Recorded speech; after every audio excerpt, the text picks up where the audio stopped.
Electric charge and field എന്ന് പറയുന്ന first ചാപ്റ്ററിലെ previous year CBSE board exam question ആണ് നമ്മളിപ്പോൾ ഡിസ്കസ് ചെയ്യാൻ പോകുന്നത്.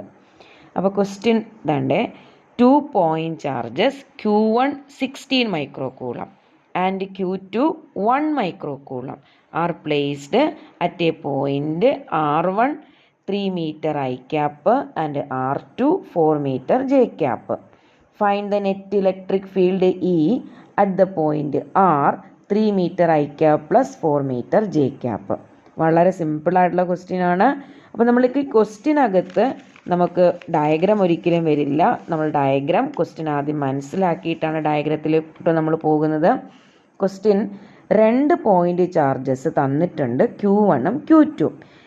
ഇനി നമുക്കിതിൽ നിന്ന് മനസ്സിലാക്കേണ്ടത് ആ Q1 എന്ന് പറയുന്നത് R1 ഡിസ്റ്റൻസിലാണ്. R1 എന്ന് പറയുന്നത് നോക്കിയാൽ അറിയാം 3 meter I എന്ന് വെച്ചാൽ I എന്ന് പറയുന്നത് എക്സ് ആക്സിസിലായിരിക്കും Q1 എന്ന് പറയുന്ന ചാർജ്. R2 എന്ന് പറയുന്നത് സിമിലർലി Q2 എന്ന് പറയുന്ന ചാർജിൻ്റെ പൊസിഷനാണ്. എവിടെയാണ് ആ Q2 എന്ന് പറയുന്ന ചാർജ് ഉള്ളത്? R2ൻ്റെ പൊസിഷൻ നോക്കിയാൽ മതി, 4 meter J cap എന്ന് വെച്ചാൽ Y ആക്സിസിലായിരിക്കും. അപ്പം നമുക്ക് 2 ആക്സിസ് സിസ്റ്റം ആദ്യം അസ്യൂം ചെയ്യണം. എക്സ് ആക്സിസും നമുക്ക് എടുക്കാം, Y ആക്സിസും എടുക്കാം. എക്സ് ആക്സിസ് ആണ് നമ്മുടെ I ക്യാപ്പിൻ്റെ ഡയറക്ഷൻ, Y ആക്സിസ് ആണ് നമ്മുടെ J ക്യാപ്പിൻ്റെ ഡയറക്ഷൻ. ഇനി നമ്മുടെ Q1 എന്ന് പറയുന്ന ചാർജിനെ നമ്മൾ എവിടെ വെക്കണം? 16 മൈക്രോകൂളം അല്ലേ ക്വസ്റ്റിനകത്തുള്ളത്. അപ്പോൾ ആ Q1 എന്ന് പറയുന്ന ചാർജിനെ R1 ഡിസ്റ്റൻസ് എവിടെയാണെന്ന് നോക്കിയാൽ മതി, 3 meter I cap. അപ്പം ദാണ്ട് ഇവിടെ ഇതാണ് ഒറിജിനിൽ നിന്നും 3 meter ദൂരത്തിൽ നമുക്ക് Q1 എന്ന് പറയുന്ന ചാർജിനെ പ്ലേസ് ചെയ്യാം. Q1 എന്ന് പറയുന്ന ചാർജ് എത്ര? 16 മൈക്രോകൂളം. അതുപോലെ Q2 നോക്കിയേ, 1 മൈക്രോകൂളം ആണല്ലോ. അതിൻ്റെ പൊസിഷൻ എവിടെയാണ്? R2ൻ്റെ പൊസിഷൻ നോക്കുക, അതെവിടെയാണ് ഉള്ളത്? J ക്യാപ്പില്ല. അപ്പോൾ അതുകൊണ്ട് നമുക്കറിയാം Y ആക്സിസിലാണ് J ക്യാപ്പ്. അപ്പോൾ Q2 നമ്മൾ മാർക്ക് ചെയ്താൽ Q2 1 മൈക്രോകൂളം, J ക്യാപ്പ് എത്ര ദൂരം അകലെയാണ്? ക്വസ്റ്റിനകത്തുണ്ട് 4 meter ദൂരം അകലെയാണ്. അപ്പം ഒറിജിനിൽ നിന്നും Q2 വരെയുള്ള ദൂരം എത്രയാണ്? 4 meter ആണ് ദൂരം.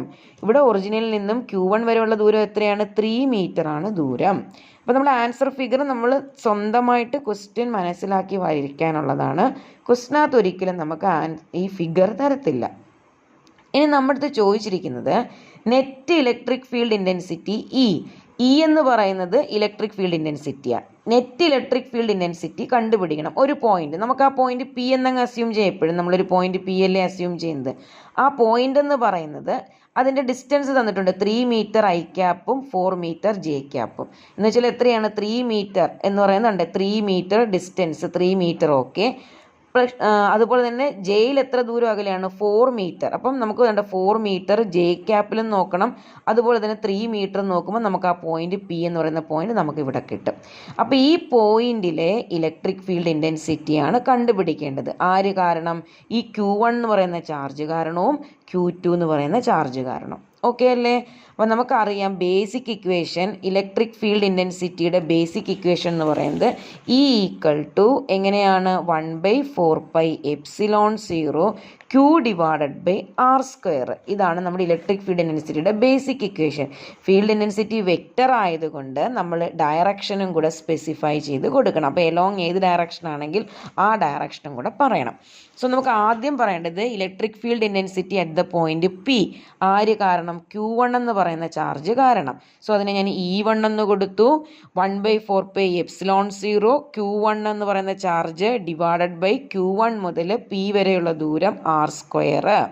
എലോങ് നമുക്കറിയാം Q1 പോസിറ്റീവ് ആണെന്ന് ക്വസ്റ്റിനകത്തുണ്ട്. പോയിന്റ് നമ്മൾ അസ്യൂം ചെയ്താൽ ആ പോയിന്റിലും ഒരു യൂണിറ്റ് പോസിറ്റീവ് ചാർജ് ആയിരിക്കും. അവ പരസ്പരം റിപ്പൽ ചെയ്യും. അപ്പോൾ റേഡിയലി ഔട്ട്വേർഡ്. അപ്പോൾ ഇതാണ്ട് പുറത്തോട്ടാണ് ഇലക്ട്രിക് ഫീൽഡ് ഇൻറ്റൻസിറ്റിയുടെ ഡയറക്ഷൻ. എന്ന് വെച്ചാൽ ഏതിൻ്റെ ഡയറക്ഷനാണ്? Y ആക്സിസിൻ്റെ direction. എന്ന് വെച്ചാൽ J ക്യാപ്പിൻ്റെ ഡയറക്ഷൻ എലോങ് Y ആക്സിസ് അല്ലെങ്കിൽ J ക്യാപ്പ് എന്ന് കൊടുക്കാം. വാല്യൂസ് സബ്സ്റ്റിറ്റ്യൂട്ട് ചെയ്ത് കൊടുക്കാം. നമുക്കറിയാമല്ലോ 1/4πε0 എന്ന് വെച്ചാൽ 9 × 10⁹ ആണ്. Q1ൻ്റെ വാല്യൂ എത്രയാണ്? 16. ക്വസ്റ്റിനകത്തുണ്ട് 16 മൈക്രോകൂളം. മൈക്രോകൂളമിനെ നമ്മൾ എന്താക്കണം? കൂളം ആക്കുമ്പം 10⁻⁻6 ഡിവൈഡഡ് ബൈ ഈ Q1 മുതൽ P വരെയുള്ള ഡിസ്റ്റൻസ്. എത്രയാണ് ഈ ഡിസ്റ്റൻസ്? ദണ്ട് ഈ ഡിസ്റ്റൻസ് എന്ന് പറയുന്നത് ഇവിടെ കാണിക്കുന്ന ഈ ഡിസ്റ്റൻസ് എന്ന് പറയുന്നതല്ലേ ഇവിടുത്തെ ഡിസ്റ്റൻസ്, അതായത് നമുക്ക് 4 എന്ന് കൊടുത്തൂടെ. സോ 4ൻ്റെ സ്ക്വയർ മീറ്റർ ആണ്, അതുകൊണ്ട് നമുക്ക് ഒരു കൺവേർഷനും ഇല്ല. സോ നമുക്ക് 4ൻ്റെ സ്ക്വയർ 16 കിട്ടും. 16ഉം 16ഉം ക്യാൻസൽ ചെയ്യും. 10⁻9ഉം 10⁻6 ആകുമ്പോൾ 10⁻3. So 9 × 10⁻3 direction J. Okay, that is equation number 1 എന്ന് കൊടുത്തൂടെ.